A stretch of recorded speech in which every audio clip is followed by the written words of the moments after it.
ডিগবৈত BJP নেতাৰ গুণ্ডাগিৰি শাৰীৰিকভাৱে প্ৰহাৰ কৰে এজন ব্যৱসায়ী। হয়, আজি ডিগবৈ পথত দেখা গ'ল এক অন্যতম দৃশ্য।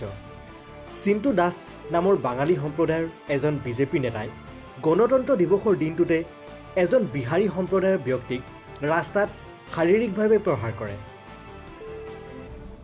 জানিবলৈ পোৱা মতে চিন্তু দাস নামৰ ব্যক্তিজন ডিগবৈৰ বিধায়ক সুৰেণ ফুকনৰ ঘনিষ্ঠ। বিশেষ সূত্ৰৰ পৰা জানিবলৈ পোৱা মতে চিন্তু দাস নামৰ ব্যক্তিজনে এই ব্যৱসায়ীজনৰ পৰা ধন দাবী কৰিছিল আৰু ব্যৱসায়ীজনে দিবলৈ অমান্তি হোৱাত তেখেতক শাৰীৰিকভাৱে প্ৰহাৰ কৰে।